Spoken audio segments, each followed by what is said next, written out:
I think this experience is amazing. We have lots of cool championships, but I think playing in Doha obviously is the best one of the year. I'm impressed, honestly, here in Qatar, how serious the people, take padel. Everyone is supporting the sport here in order to grow in a very good way.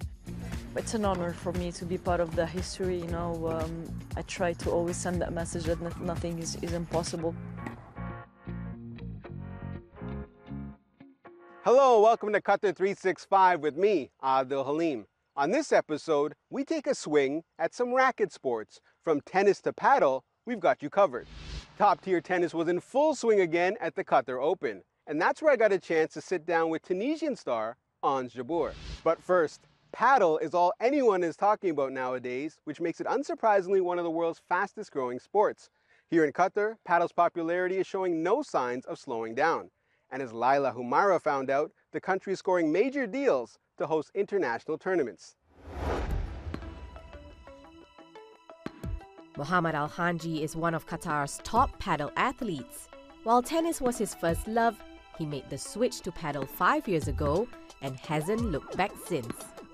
I played tennis for 20 years and paddle came up recently and I started playing it. I'm practicing morning and afternoon, doing physical practice as well. Taking this very serious. My ambition is high. Of course, I want to represent my country in the best way that I can. And where better for Mohamed to fly Qatar's flag than by competing at the Ooredoo Qatar Major for the third consecutive time, facing the best paddle athletes in the world. These players that we are competing with, they are playing paddle for all their life. We are compared to them, new to the sport, so we are learning a lot, having a great experience. So I'm very happy that I can see my improvement and the performance each year better and better. In the women's draw, the competition pool is also improving every year, as seen through the eyes of the world number 6, Spain's Marta Ortega, who started playing paddle at 6 years old. This is a very important tournament for the year. And at the beginning of the season, maybe you are more fresh. So I think we have a pressure to do it right. So it's really important for us to do a nice result here. It gives you lots of points and obviously lots of confidence for the rest of the years. The Ooredoo Qatar tournament is the first major stop in Premier Paddle's 2024 season under a new unified global professional ecosystem. 25 tournaments spanning 18 countries and 5 continents will culminate with the finals in Barcelona.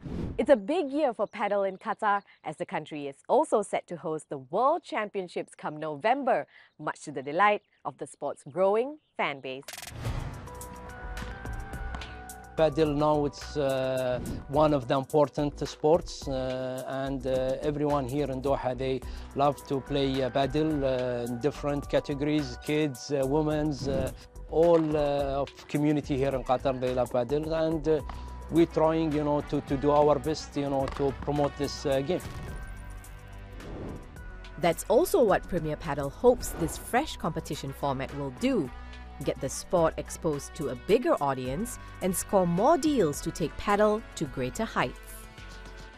I think the most important today is creating this big structure around the players and go slowly but surely and expand to more markets like in Asia, the USA, and in Africa. Then we should be having more tournaments coming. And we look forward to continuing doing this job and make it better and better. Here in Qatar, the craze over paddle is being fueled by more new facilities to cater to the growing demand.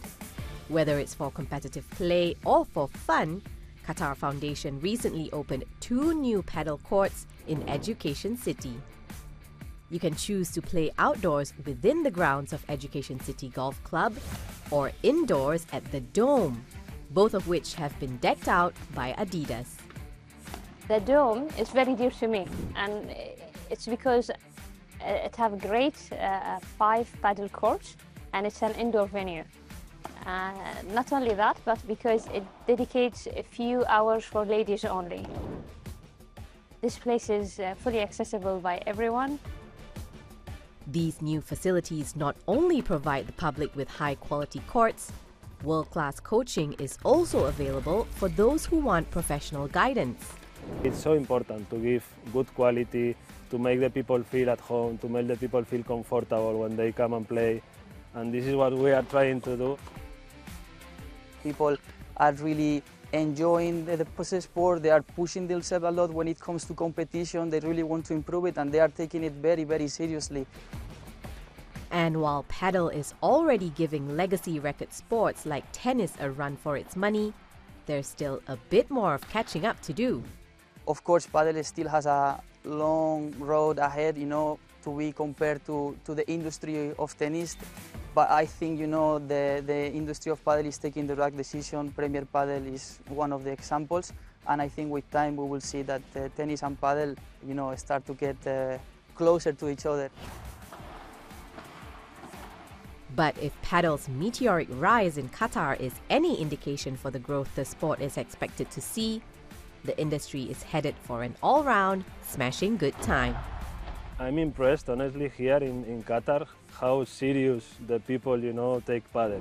Everyone is supporting the sport here in order to grow in a very good way.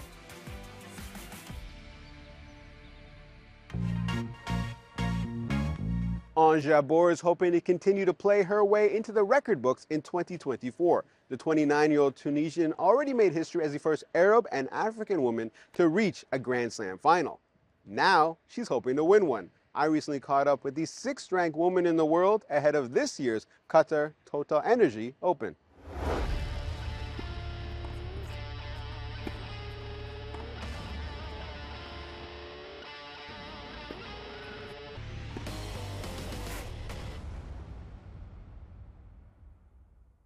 Ons, you're an inspiration to women and men in this region. What does it mean to be the first Arab to make a Grand Slam final? It's an honor for me to be part of the history, I try to always send that message that nothing is impossible. So for me, I really try to act very well on and off the court and, just trying to open more doors for different people. You've been on the court for a while, I think starting from the age of 3. Your mom took you to the tennis clubs. What made you fall in love with tennis? Just like, I'm always a very active kid, so the fact that I was running behind the ball and just chasing it was very, very nice. My mom was very supportive, so I think the connection of mother-daughter really helped me. And for me, I just fell completely in love with the sport. And you're not done dreaming yet. What would it mean to win your first ever Grand Slam title? It would mean a lot to me. It's a childhood dream for me, for my family, and I feel now it's for a whole continent, so definitely would mean a lot and definitely will help me a lot. That's a lot of pressure. This is a competitive sport, but you're known as the Minister of Happiness. How do you keep that smile? I feel like smiling always could give great energy, and I'm always looking for a positive energy. So for me, if I can change somebody's day, that's amazing. So I'll always keep smiling, and hopefully good things will come my way. Now, you're one of the most outspoken players on the tour. You've obviously been affected by what happened in Gaza. How do you compartmentalize something like that when you're playing, but then it's still obviously, I'm sure, in the back of your mind? It's very tough to kind of live in this situation, and it breaks my heart. I've been living with this war since I was a kid, and now since I can use my platform to speak out about this. I try to do my best, and of course try to do my best on a tennis court. Maybe I can change a little bit, I can help a little bit if I can. I'm Ons Jabeur, and I'm proud to be part of the World Food Program family. You were recently named the World Food Program's Global Goodwill Ambassador, and as an athlete, you know a lot about nutrition. How will you use your voice to end world hunger? I think the least thing we can do for people around the world just to give them a decent meal, and I think it is very important to have a good nutrition for young kids to focus on in schools and everything. If they're on empty stomach, it's very, very difficult. So I think the least thing we could try to do is improve that, and of course I was very happy with the World Food Program nominated me as the global ambassador, and I'm looking forward to do much more things with them. Now, you're not only a fan favorite, but the players obviously respect you. Serena chose you as one of her last doubles partners. What does that mean when you get the recognition of your peers as well?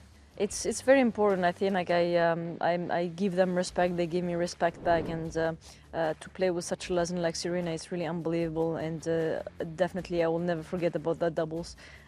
Hopefully, I can maybe one day play with younger people with me to show them also the way.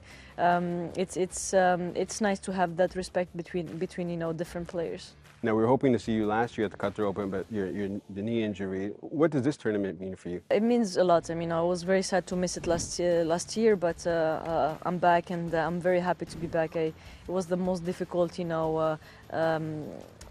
kind of a swing to miss, but I'm glad to be back now. And what's your thoughts on how this year is going to play out for Ons Jabeur? I'll try my best, just one match at a time. Hopefully we'll be ready to win some matches, and definitely waiting for the crowd to help me. Last question, what will be your message to young women and girls about the possibilities for them? The first thing I want to do is hear them out and hear the young girls, young boys to talk about whatever their dreams, and definitely hear their questions, and I'll definitely encourage them to always believe in their dreams, to be disciplined, to work hard, but work smart, to achieve their dreams. But I'm very curious to know how they are thinking, and from there I think it's easier to guide them.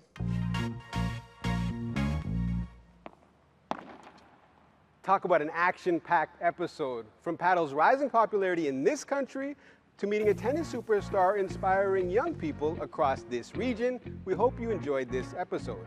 But that's all the time we have for now. For more, check out Euronews.com and connect with us through our hashtag.